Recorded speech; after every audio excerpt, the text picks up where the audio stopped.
Bonjour, chers auditeurs, Kat et Martel à la voix, j'espère que vous allez bien. Content de vous retrouver pour ce nouveau podcast. Comme vous le savez, c'est un nouveau format que j'ai entamé. Mais il y a un nouveau format dans le nouveau format. C'est un nouveau podcast qui s'appelle Expérience, où j'invite les gens qui parlent d'expériences qu'ils ont fait dans un domaine donné. Donc aujourd'hui, c'est le thème de l'entrepreneuriat et je suis avec Beauté Terre. On parlera de l'entrepreneuriat de façon globale et surtout de comment elle l'a vécu en tant qu'entrepreneur et parallèlement étudiante aussi. Donc, Beauté Taré, merci d'être avec moi ce soir. Je te laisse te présenter. Merci Martel pour l'invitation. Je suis Beauté Taïré Segla, juriste en formation et je suis également entrepreneur. Comme Martel l'a dit, je fais des biscuits, donc fondatrice de Niedi Biscuits. Je ne sais pas si vous connaissez, mais si vous ne connaissez pas, vous ratez Allez beaucoup. sur Instagram, vous connaîtrez. Voilà, voilà. Beauté, je suis ravi que tu aies accepté mon invitation. On va dire que je t'ai beaucoup vu évoluer d'assez près. D'abord, tu as commencé avec les classes, puis après les biscuits. Alors, comment est-ce que tu définirais l'entrepreneuriat déjà? Je n'ai pas une définition extraordinaire, hein. Oui. Tout simplement, je pense, c'est le fait d'imaginer quelque chose dans sa tête et de vendre un service en fait. Donc de vendre cette chose-là dans la vie de tous les jours, de le rendre accessible Oui. à tout. Donc c'est un peu oser aller sortir de sa zone de confort et faire quelque chose, pas forcément nouveau, mais du moins faire quelque chose, aller dans l'action en fait. Sortir de sa zone de confort, aller dans l'action. Je pense que ces deux formulations résument très bien ce qu'est l'entrepreneuriat en fait.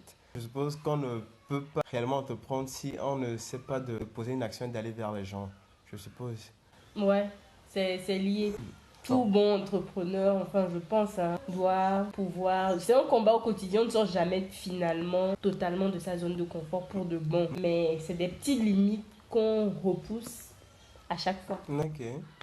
Donc, on repose la limite jusqu'à ce qu'elle devienne une zone de confort à nouveau. Ouais, on va dire ça comme ça. Ok. Alors, je vais plus te laisser nous parler. Hein. J'ai jamais entrepris, ou du moins pas à si grande échelle que toi. Bah, tu vois, tu entreprends. Écrire Et que- justement, tout oh, ça c'est entreprendre. Bon, pour moi en tout cas, oui, pourquoi tout pas.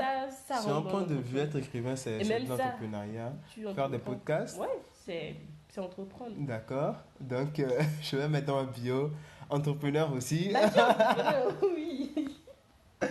Bon, je vais quand même te laisser nous raconter comment est-ce que tu en es arrivé à l'entrepreneuriat. Je ne pense pas que je suis arrivée à l'entrepreneuriat. Je pense que je suis née, je l'ai trouvé. Et il m'a trouvé aussi. Ça a été Euh, une rencontre. oui, forcé, hein. Forcé parce que mes parents, par exemple, Oui, ont toujours entrepris. Je n'ai pas eu de parents fonctionnaires ou quoi que ce soit. Donc, c'est ce que je connais en d'accord. réalité. Oui, Donc, c'est naturellement ce que j'ai fait ou bien je fais oui, parce que ça me parle. Je vois un peu comment ça se passe oui, et voilà. Mais pour la petite histoire, comme je dis, je suis arrivée, je l'ai trouvée. oui. C'est depuis toute petite. Aider les parents à vendre, aider maman. Par exemple, à la fois, maman achetait des petits mouchoirs Oui. qu'elle me donnait de vendre. Bon, pour m'occuper, c'est quelque chose qui a commencé très très petite. Je ne me définissais pas franchement comme entrepreneur, Oui. mais un peu comme vendeur, tout Ok, simplement. oui, Je pense que la plupart du temps, c'est ce qu'on connaît. bien Quelqu'un qui sûr. vend et tout, tout, tout. Mon expérience personnelle a commencé avec une boutique que j'avais Ouais, au niveau de Kouvaré. Je ouais. vendais du yaourt. Voilà, c'est avec ça que j'ai commencé, du yaourt. D'accord. C'était en 2018 que ça a commencé, Ouais. réellement, où je vendais du yaourt. Après, j'ai rajouté de la glace, j'ai rajouté des amuse-bouches. Ouais. Après, j'ai fait Colico dans la même boutique, et au même moment les biscuits. Mais maintenant, je suis beaucoup plus Centré sur les biscuits. centrée sur les biscuits, Ok. voilà. Donc, c'est pas un long fleuve Tranquille. tranquille et tout. C'est un peu mes débuts, mais pour dire c'est quoi véritablement pour moi, au départ, je ne le faisais pas dans un but précis. Quand j'ai eu ma boutique et tout, je voulais juste gagner de l'argent. On va dire ça comme ça. Il n'y avait Ouais. pas d'ambition extraordinaire derrière. Je pense que l'ambition a grandi ou bien est née au fur et à mesure de faire dans ma boutique le fait de vendre, disons, 4 000, 5 000.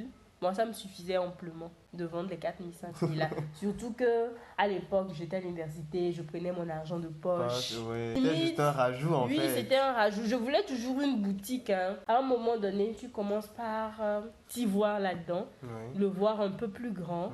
Donc, tu essaies de rajouter certains trucs pour peut-être maximiser. Et moi, pour moi, cette boutique-là, je vais la faire. Elle va devenir fructueuse. Je vais me faire beaucoup d'argent. Et après...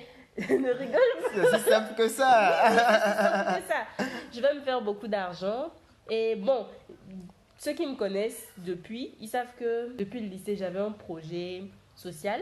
Je me disais que voilà, quand je vais me faire ces max d'argent-là, je vais le mettre dans mon projet social où je vais avoir un centre où les enfants viennent se former, où on forme les dames, où tout, je vais le mettre là. Mais franchement, c'était ça. Sauf que quand j'entreprenais, je ne vendais pas beaucoup, je vendais 4 000. Déjà, le local, il fallait le payer. C'était un petit cercle où, au final, tout ce que tu mets, ça part. Et ce que tu gagnes, tu le remets dedans. Oui, c'est ça. Oui, tu le remets dedans. Et parfois même, tu ne gagnes pas. Moi, tout mon argent de poche, tout rentrait là-bas. Mais je ne voulais pas lâcher. Je me disais... Je vais le faire, ça va avancer. Je ne veux pas lâcher. Je ne vais pas lâcher cette boutique. Cette boutique, c'est moi. Au fond, il n'y avait aucune ambition.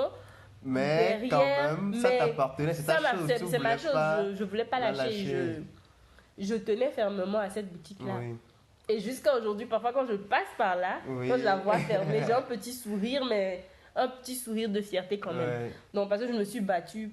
Je ne sais pas combien de jeunes de mon âge auraient pu tenir. Parfois, je vendais, quand le Covid est arrivé, je vendais 1 000 francs, 2 000, à tout compter.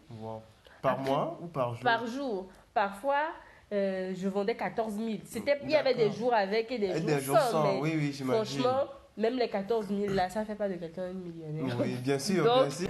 Donc voilà, c'était un peu le début. Et comme je te dis, aujourd'hui, avec le recul, je vois que c'est parce qu'il n'y avait pas d'idée, en tout cas, derrière. Il n'y avait pas de business plan, il n'y avait pas de communication. Voilà, pas de communication. J'étais novice.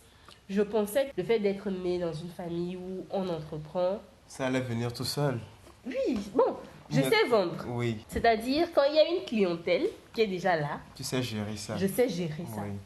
Mais créer de la clientèle, ça, c'est une autre histoire. Carrément. Ça, c'est une lutte que je mène actuellement. Donc, c'est pas forcément rose, tout beau. C'est pas gagné d'avance, quoi. C'est pas gagné d'avance. C'était beaucoup de persévérance, déjà. Et je pense que c'est toi qui avais trouvé le nom de la boutique. Jules Seria. Pour montrer à quel point il n'y avait pas... beaucoup de force, conviction derrière, puisque le nom même, je peinais à le trouver. Après, il y a eu des amis qui m'ont parlé de concept store, puisque j'adore vraiment lire et tout. Je me suis dit, mais ok, pourquoi est-ce que je ne mettrais pas mes livres là-bas? Vraiment, c'était mon cadre affectueux. Quelqu'un qui venait à du série, vraiment, il rentrait un peu dans mon petit monde, avec tout ce que j'aimais. Je mettais un peu de tout ce que j'aimais. L'épisode du série, je pense, c'est là-bas où on s'est un peu plus rapproché, toi et moi.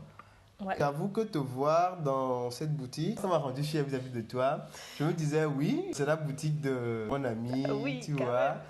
Et même moi, quand je passe là-bas, j'avoue que je suis assez nostalgique. Peut-être que ceux qui t'ont connu, bien ceux qui te connaissent, ceux qui sont venus à la boutique, quand ils écouteront ce podcast, pourront mettre en commentaire, ce qu'ils ont passé de l'épisode de série A. Est-ce que c'est pendant cet épisode-là que tu vendais aussi du yaourt dans les amphis à l'université de Lomé?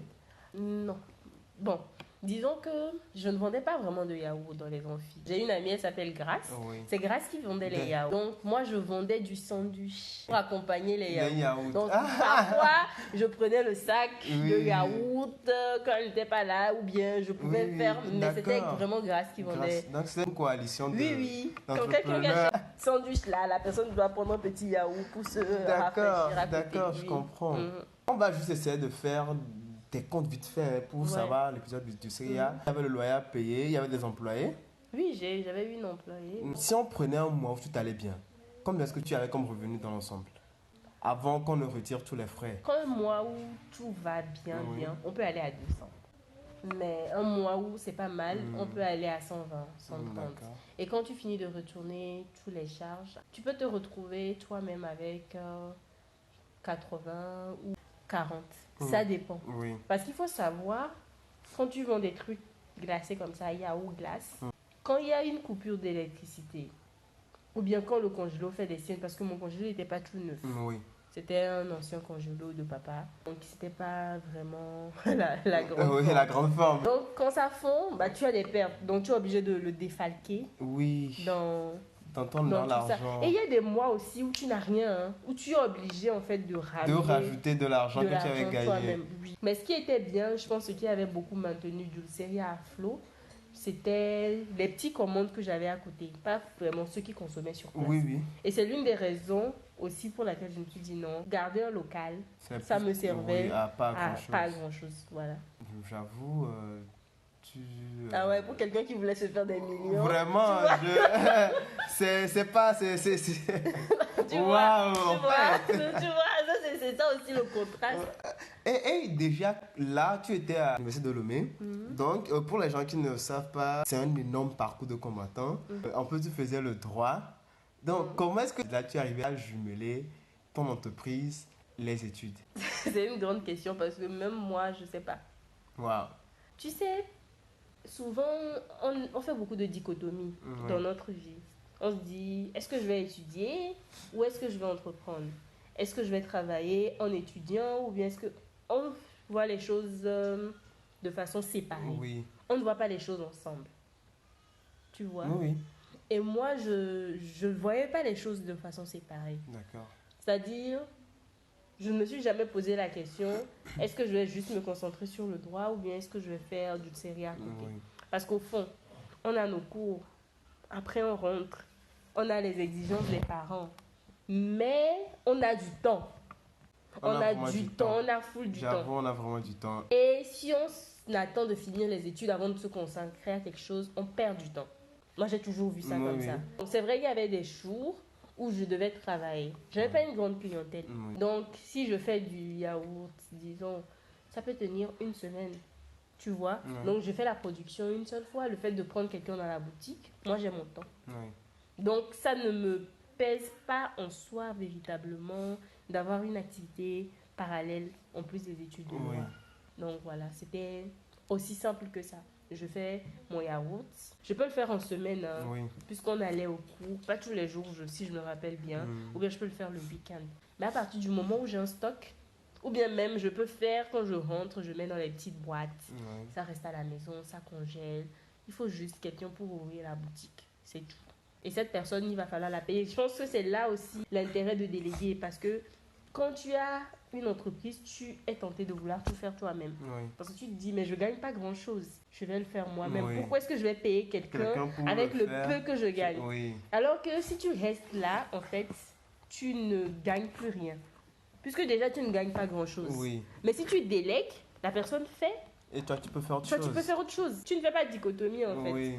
Donc, je pense que c'est aussi un conseil que je peux donner à tout un chacun de ne pas voir la vie en double. Ça ou ça, non. C'est pas ça ou ça, c'est ça et ça. On est un tout, en fait. Si on arrive à avoir plein d'amis et à consacrer pas mal de temps à tous ces amis-là, on peut consacrer pas mal de temps à nous. Mais oui. Ton secret, finalement, a été, sans que tu le saches, de tout concilier, en fait. De juste être dans ta vie sans faire une grande séparation entre le fait d'être entrepreneur et d'être étudiante. Voilà, oui. Ok. Ça a duré combien de temps, la boutique du Dulceria pour les glaces? 2018, 2019, 2020, 2021, 2022. Ouais. 5 ans. 5 ans. 5 ans. Waouh. Franchement, bravo. Merci. Il faut le dire, c'est 5 ans de persévérance. Et puis, c'est ça qui m'a donné le goût de continuer. Je ne prends plus aujourd'hui Dulceria comme un échec. Quand j'avais fermé et tout, j'avais vraiment un pansement au cœur. Je me disais, mais j'ai échoué. Aujourd'hui, je ne le prends pas du tout comme un échec. Je pense que ça m'a appris tellement de choses que je mets aussi aujourd'hui dans Nyedi. Eh bien, même Nyedi m'apprend des choses que je continuerai de mettre dans Nyedi. Parce qu'il faut savoir qu'il y a des fois, avant nos mamans disent, je n'ai pas pu dormir cette nuit. C'est l'effet que Dulceria m'a fait à un moment donné. Parce qu'il faut savoir, au début, je prenais l'argent de poche des parents. Mais fin deuxième année, troisième année, je prenais plus d'argent de poche. Donc, je devais vivre de Dulceria. Tu vois ça? Alors que moi, je mettais mon argent. Je mettais mon argent de poche de Dulceria. Et maintenant, je dois vivre de Dulceria. Heureusement que je viens à la maison. Je peux venir manger. Mais tu dois vivre de ça. ça change la donne. Et à partir du moment où la donne avait changé, c'était un parcours de combattant. Parfois, tu es là, disons que tu dois payer celle qui est à la boutique 30 000, d'accord? Oui. Et tu as 30 000. Tout rond, de Non, bénéfice. pas de bénéfice. Disons qu'aujourd'hui, on est le 30. Tu dois payer 30 000. Ok. Celle qui est à la boutique. Et tout ce que tu as comme âge, c'est 30 000. 30 000. C'est ça qui doit faire tourner la boutique. Oui. C'est ça qui doit payer l'électricité. C'est toi dans lequel tu dois manger, mais c'est que ce que tu as. Tu fais comment? Ah ouais. Ah oui. Tu fais comment? Tu n'as pas le choix, tu es là. Et puis moi, j'ai un principe. Oui. Je n'aime pas devoir Oui. à qui que ce soit. Que ce soit en amour, en amitié, en affaires. Je n'aime pas devoir. J'aime quand c'est réglo. Donc, moi, je paye. Et tu payes. Et tu n'as rien. Imagine, tu es là, tu dors. Tu dors pas. C'est là que j'ai compris Mais tu dors pas vraiment. Tu peux pas dormir. Et c'est aussi ça peut-être le miracle de l'entrepreneuriat. Moi, à un moment donné, tu t'habitues. Même quand tu n'as rien. Moi, à partir du moment où j'avais du lait et je savais que je ne devais pas acheter, ça m'allait. Tu étais... Oui, j'étais zen. La première fois, je n'étais pas zen. Oui. Mais à partir du moment où je sais que j'ai du lait et que je ne dois pas acheter, que la fille, elle est payée, elle va venir, Oui. c'est fini. Ça va. Je sais que même si aujourd'hui je me suis réveillée, j'ai pas un franc, à la fin de la journée, j'aurai quelque chose. Quoi? Tu vois? Ça change la donne. Mais l'entrepreneuriat t'amène à une fois vraiment inébranlable. Oui, j'ai du lait, non? Est-ce que j'ai du lait ou pas? J'ai du lait. Ok, c'est tout. C'est tout. Wow. Donc, tu as cette crainte-là. Parfois, tu oublies les factures de CT. Parfois, ça s'accumule. Hein. Oui. On vient, on te coupe le courant, tu dois payer les pénalités. Mais, à partir du moment où tu as cette petite foi-là. Et après, c'est quand j'ai rajouté Colico et tout. C'était aussi un vrai parcours de combattant. Heureusement qu'on avait fini déjà la fac en ce moment-là. C'était un vrai parcours de combattant. Mais wow! C'est ça aussi, je pense, quand on entend entrepreneuriat, Oui. c'est beau. On va ouvrir quelque chose, on va gagner, on va devenir millionnaire et puis c'est bon quoi. On va se faire un On se fait un paquet de fric, voilà. Et puis c'est... On va aller à Hawaï. Oui, je pense que c'est vraiment l'idée qu'on s'en fait quand on pense à l'entrepreneuriat. Ouais, c'est exactement ça. Mais pour l'instant, je ne sais pas si on va se faire un paquet de fric. Je sais quand même que c'est fort. C'est vraiment fort. C'est un mot qu'on peut dire à tout va. Oui. Et je pense que aujourd'hui, être entrepreneur, on a plein d'entrepreneurs autour de nous Oui. qu'on ne voit même pas ou bien qu'on ne soupçonne pas. Regarde, pas loin de chez moi, il y a une vendeuse d'aliments loups. Elle est là, d'après mon père, depuis qu'ils sont tout jeunes. Et les gens ont l'habitude de dire qu'elle est très chère. Son riz est cher. Oui.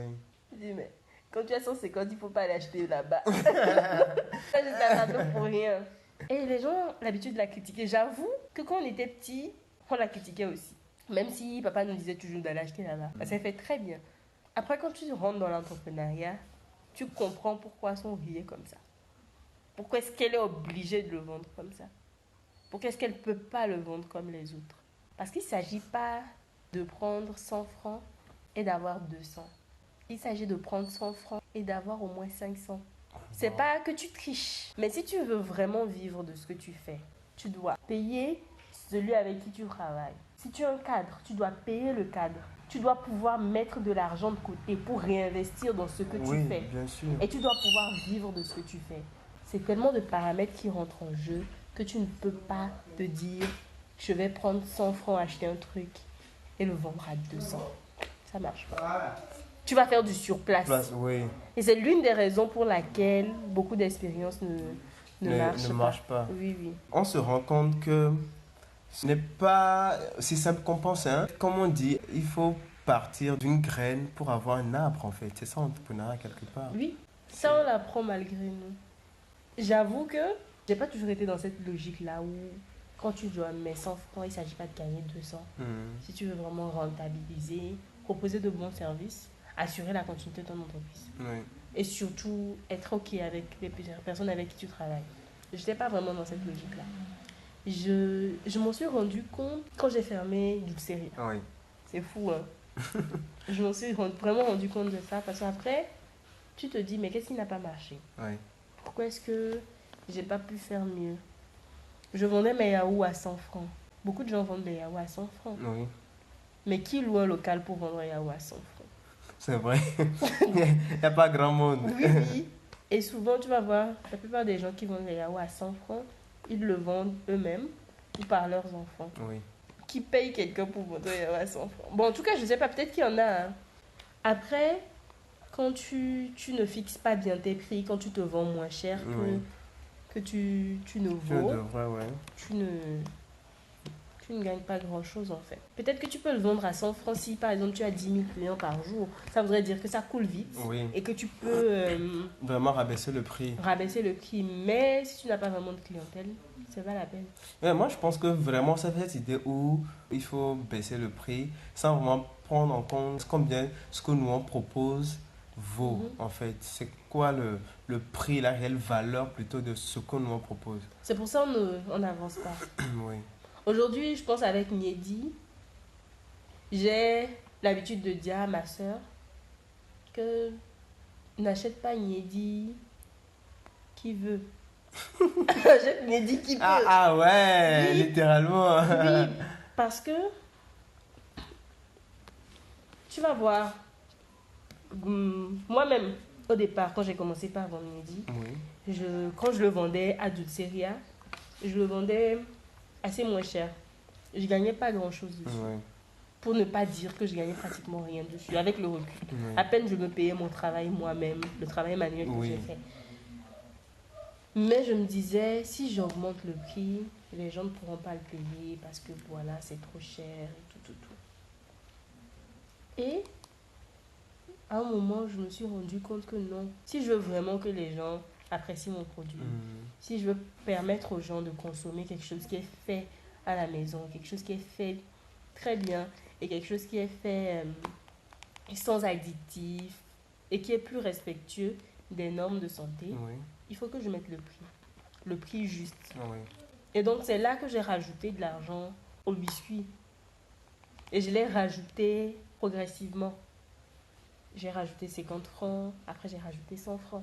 Et ça vaut maintenant son prix en fait. Oui. Aujourd'hui, je me dis, si une personne est capable d'aller au supermarché Oui.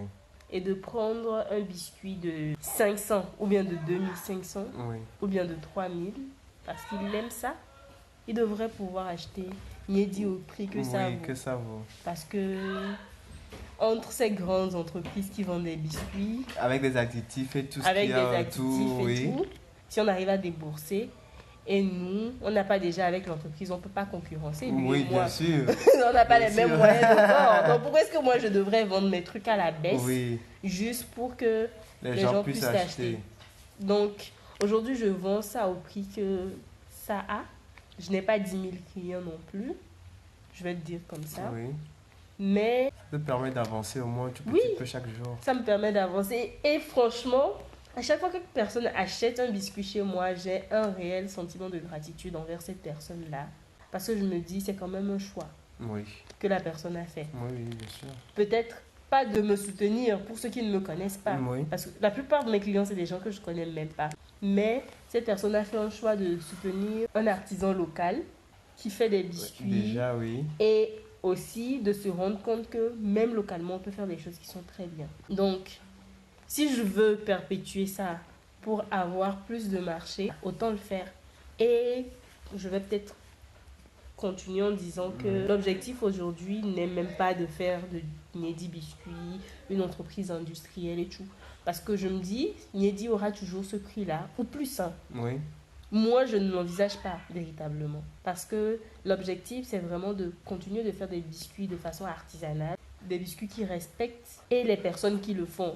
Ceux qui travaillent pour Niedi doivent pouvoir vivre. Aujourd'hui, je travaille tout seul. Il y a de temps en temps des gens qui viennent m'aider et qui sont rémunérés. Mais la personne qui fait Niedi doit pouvoir se dire, ah oui, j'ai fait Niedi, j'en vis. Oui. Et moi-même, je dois en vivre. Et je pense que c'est seulement comme ça qu'on peut vraiment Évoluer. évoluer. Sinon, Ça ne le fait pas. Ok, Nedi, on en parle, je te demande, mais c'est quoi Nedi? Donc, je vais te laisser nous raconter l'histoire de Nedi aussi, comment tu en es arrivé là, en fait, et c'est quoi Nedi concrètement?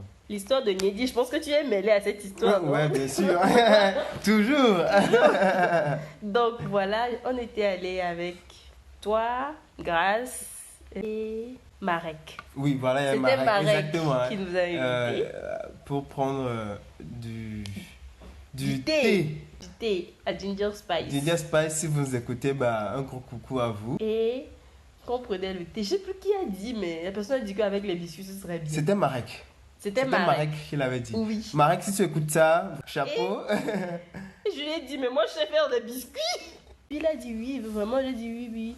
Et il m'a dit, ah, moi, je connais le proprio. Bien et sûr, tout, oui, tout. oui. Et c'était Aftal. Et je te donnerai son numéro et tout. Donc après, j'ai écrit Aftal pour lui proposer les biscuits. Et c'est là que j'ai commencé. Bon, c'est vrai que je savais les faire avant parce que maman en faisait. Elle nous a appris à le faire. Et elle en vendait à la boutique avant. Donc à un moment, même m'avait laissé ça, je pense que j'étais au lycée. Où je faisais, j'amenais à la boutique. Après, j'ai arrêté. Ouais. Parce que bon. Donc, il y a Ginger Spice qui a commencé à prendre les biscuits. Je faisais pour eux. Oui, C'était uniquement juste pour ça. eux. Oui. Et j'avais pas d'autre ambition que de faire pour eux. J'ai fait pour eux. Après, j'ai mis un peu à Nedi et à Dulceria. Ouais, oui. Et après, j'ai mis à la boutique de papa, à Ouais. Toti. C'est à Toti que j'ai vraiment vu l'engouement des gens par rapport à ça. Les gens aimaient bien en prendre. Je me dis, mais tiens, c'est quelque chose que tu es en train de faire là. Après, il y avait pas mal d'amis à moi qui adoraient ça aussi, ouais. prendre ça. Ils me disaient à chaque fois, tu vas faire les biscuits, tu vas faire les biscuits, tu vas faire les biscuits. Je dis, je vais faire des biscuits là. Apparemment, les gens aiment. Je dis, mais il y a la gens là-bas, on va aller voir. Donc, c'est vraiment ça. Au départ, il n'y avait qu'un seul goût. C'était celui au beurre. C'est la recette de maman. Oui, oui. À la longue, je me suis dit, mais pourquoi est-ce que je propose seulement au beurre? Si je rajoutais un peu de chocolat, ça va faire des cookies, non? Donc, ceux qui mangent des cookies n'ont qu'à juste savoir que c'est celui au beurre, oui. rajouter de chocolat. Après, je me suis dit, bon, je vais en faire au cérélac. Parce que j'aime le cérélac. C'est les faux qui n'aiment pas le cérélac. Donc, j'ai fait au cérélac aussi. Oui. J'ai fait à la noix de coco. Après, j'ai fait au gingembre. J'ai fait à la cannelle. Mais ça n'a pas vraiment pris. Les gens n'ont pas vraiment apprécié. Donc, après, j'ai arrêté. C'est un peu comme ça, Nedi. Et il ne faut pas que j'oublie. J'avais donné le nom de Nedi Biscuit. Parce que déjà, j'aime beaucoup ce nom-là, Nedi. Oui. Et Nedi a pris vraiment de l'ampleur aussi sur les réseaux. Oui. À cause d'une personne très spéciale. D'accord. Sandra Marline. Sandra, elle a goûté au biscuit, elle a vraiment aimé et elle m'a tagué sur ses posts. Et là, quelques temps après, il y a plein de gens qui m'ont écrit, j'ai vu sur les stands de Sandra, est-ce que je vais commander? C'est là vraiment que les gens commençaient à acheter en ligne. C'est vrai que j'avais ma clientèle à la boutique et tout, mais en ligne, j'avais pas vraiment beaucoup de clients, à part mon cercle d'amis, je veux dire. Donc ça a vraiment commencé par prendre... Avec Sandra. Et c'est là que je me suis rendu compte de l'impact aussi des réseaux sociaux. Parce qu'au départ, j'avais une page pour Dulceria, mais il n'y avait pas vraiment d'engouement autour. Avant, je voyais les gens faire des trucs en ligne, poster, 10, après telle personne, ça a eu tel impact. J'y croyais pas trop, pas du tout. Je me disais, les gens là, ils nous prennent pour ça. J'étais un peu dans... Après, tu écoutes les grands podcasts, les gens parlent, oui, j'ai commencé en ligne, et tu te dis, mais c'est quelle en ligne les gens ont commencé, nous on a commencé depuis là. Parce que Dulceria était sur Instagram depuis quoi? 2019, je pense. 2019, et il n'y avait pas de résultats. Donc après, tu entends les gens, tu te dis, mais le caméra, les résultats. Tu vois? C'est quelle ligne? Eux, ils occupent, nous on n'a pas ça. Nous, on n'a pas ça. Et quand vraiment Sandra a fait le post, vraiment un post de soutien, je lui en suis vraiment reconnaissante, juste comme ça. Et j'ai vu l'engouement autour. Je me suis dit, mais c'est vrai, on peut vendre en ligne. Tu vois, c'est ça. Bien sûr, oui. On peut vendre en ligne. Et puis il y a une autre dame, Gloria Vismail. Elle aussi, elle a acheté, justement parce qu'elle avait vu le post de Sandra et tout. Elle a vraiment apprécié. Elle aussi, elle a mis sur son statut, j'ai encore eu des... Je me dis, mais vraiment, c'est vrai. Là, en ligne, ça marche finalement. Oui, ça marche finalement. Vraiment, ces deux-là, je pense que je devrais beaucoup les remercier parce que... c'est l'occasion. Elles ne me donnaient rien du tout. Mais ils l'ont fait comme ça. Ça m'a prouvé qu'il y a des gens extraordinaires qui sont prêts à t'aider juste parce qu'ils ont apprécié ton produit et qu'ils veulent encourager ce qui est local. Et puis, il y en a plein d'autres que je pourrais citer. Hein. Il y a Yawa de Beauty Nap Oui. qui, à chaque fois, elle avait mis une fois, elle m'a tagué, tout ça aussi. Donc, beaucoup de gratitude pour m'avoir ouvert les yeux qu'en ligne, ça peut marcher. J'aimerais que tu nous parles de tes biscuits, de comment tu les as pensés, que ce soit fait main, fait maison, ça respecte un peu plus l'environnement, la santé de la personne. Quelle était ta philosophie? Tu aurais pu choisir un moyen plus facile, mais pourquoi est-ce que tu as vraiment choisi que ce soit de cette manière-là? La recette de base, c'est la recette de maman. Oui. C'est des biscuits qu'elle faisait pour vendre avant à la boutique. Et elle vous en donnait aussi à la maison. Je ne sais pas pourquoi la recette elle est telle qu'elle est. Après, j'ai appris, je sais faire d'autres sortes de biscuits, des biscuits basiques. Mais ce que je peux dire, c'est que tout ce qui est, tu sais ce qu'il y a dedans, tu sais ce qu'il y a de l'œuf. Il n'y a pas d'ingrédients bizarres. Bien sûr. D'habitude, même ce qui est fait maison, c'est vraiment C'est mieux toujours mieux que ouais. ce qui est industriel. Moi, j'ai tenu vraiment à garder la recette telle qu'elle est parce que j'aime beaucoup ces biscuits-là. C'est des biscuits que je pourrais manger. Mon poids peut en témoigner. Je me 4. J'en sens vraiment me demander, mais qu'est-ce que je suis en train de bouffer? Oui. Qu'est-ce que je suis pas en train de bouffer? Maintenant, du côté santé, c'est un effet bourratif. Tous ceux qui l'ont mangé, Oui. la première chose qu'ils m'ont dit, c'est que voter ça rassasie des biscuits. Oui. Ils sont chers, mais quand tu manges un certain nombre, tu es rassasié, il suffit juste de boire de l'eau. C'est parce qu'il y a du beurre dedans, il y a du lait dedans, il y a des œufs C'est des dedans, compléments. il y a de la farine de blé, de la Oui. farine de maïs Exactement. qui est dedans, il y a du sucre. Donc c'est complet Oui. d'une certaine manière, Exactement. on peut le dire. Donc en réalité, tu peux le manger et être rassasié. Et surtout, il ne faut pas en abuser non plus Oui, parce que bien sûr, c'est ça va être vraiment riche en soi. Maintenant, pourquoi est-ce que je n'ai pas fait d'autres types de biscuits? Je peux faire des biscuits et les vendre aujourd'hui à 25 francs. Oui. Mais je trouve que juste du sucre Et de la farine. et de la farine, ça ne fait que maintenir le mythe comme quoi en Afrique, on ne fait pas des trucs qui sont bien. Il y a ça. Et là, je suis vraiment en train de travailler aussi pour améliorer la recette de maman, pour l'alléger un peu. Oui.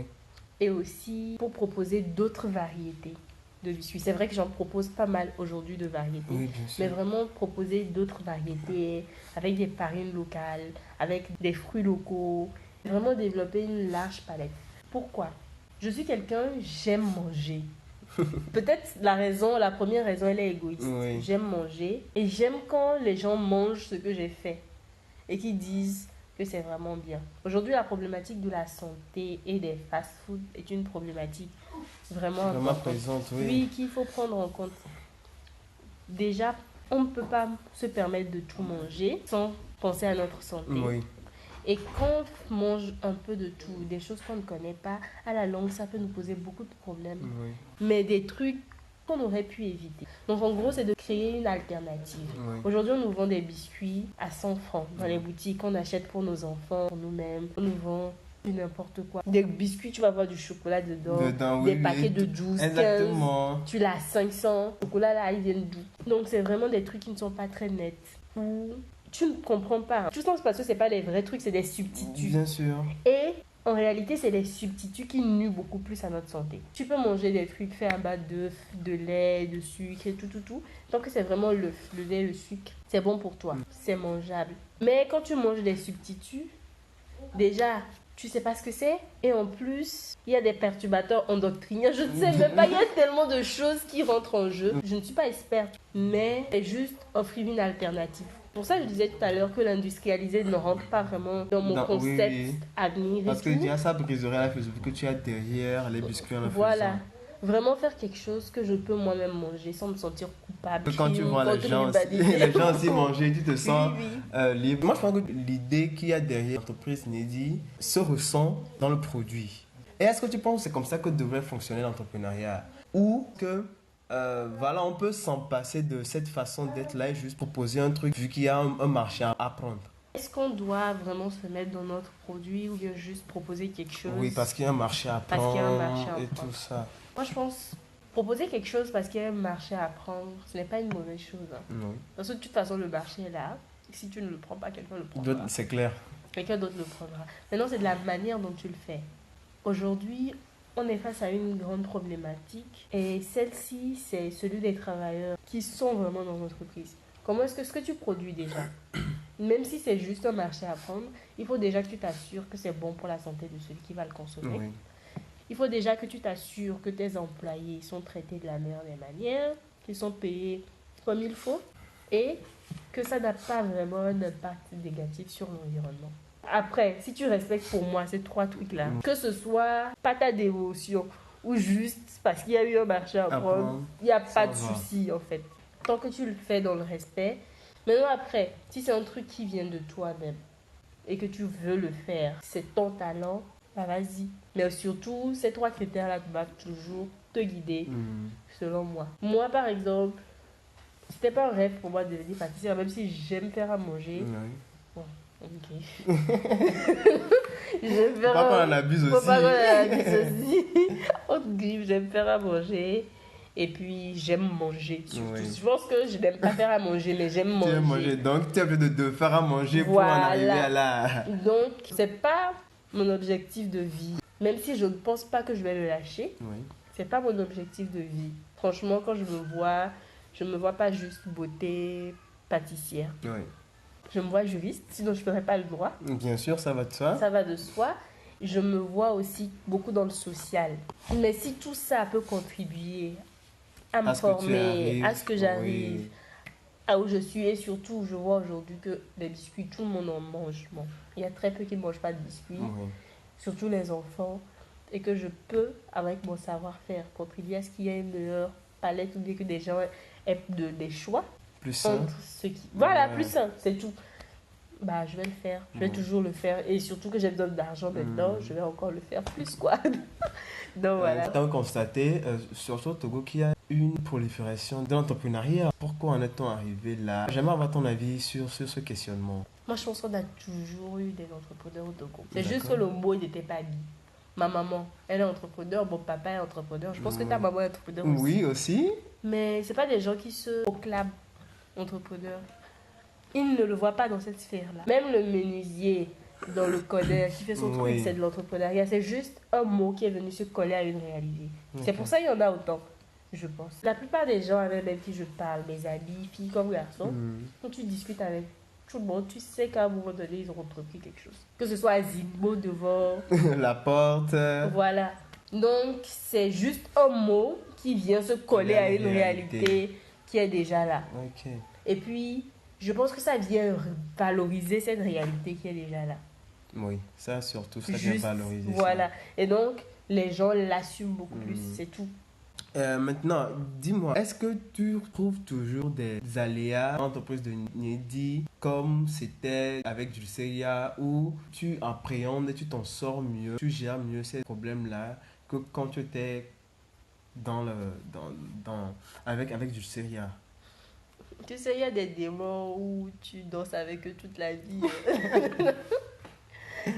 Juste comme ça. Oui, il y a des tares que tu traînes toute la vie. C'est un combat perpétuel. Aujourd'hui, je ne vais pas dire qu'il y a des aléas dans Dulceria qu'il n'y a pas dans Niedi. Je vais prendre par exemple la recherche de la clientèle. Beaucoup de monde ne connaît pas Niedi. Beaucoup de monde, ça c'est vraiment un véritable combat. Bien sûr. Trouver de la clientèle. Parce que sans la clientèle, tu meurs. Donc c'est ça le véritable problème aussi. On avait parlé au début de sortir sa zone de confort. Et je disais que c'est des limites que tu reposes tout le temps. Aller vers l'autre, lui proposer ton produit, prendre le risque qu'ils te disent non ou bien qu'ils te disent oui, c'est quelque chose que tu n'as pas la force de faire tous les jours. Parfois même tu te dis mais pourquoi est-ce que je lâche pas tout ça? Pourquoi est-ce que j'abandonne pas? Tu vois? Donc c'est des trucs qui m'arrivaient avec Dulceria, qui m'arrivent aujourd'hui toujours avec Niedi. Maintenant, en quoi est-ce que Dulceria apporte beaucoup à Niedi? C'est que tu sais que c'est des choses qui vont arriver. Tu sais qu'il faut faire comme ça. Au moins ça, tu sais qu'il ne faut pas le faire parce que ça n'a pas donné. Donc, tu avances. Mais il y a toujours des aléas. Et puis, au moment où tu te dis que tu as ton plein là, c'est comme les montagnes russes. C'est là que ça revient en bas. Non, je pense que moi, aujourd'hui, mon combat, c'est vraiment de repousser les limites et d'amener une idée à une étape supérieure parce qu'il y a toujours des étapes supérieures. Et aujourd'hui, je ne me vois pas encore comme l'entrepreneur que je dois être ou bien que je veux être. C'est vrai, il y a une expérience qui est là, mais l'expérience, elle n'est pas complète. Il y a une dame que j'apprécie beaucoup sur les réseaux sociaux, Haïté Morine. Quand j'entends le parcours d'Haïté Morine, c'est quelqu'un qui m'inspire.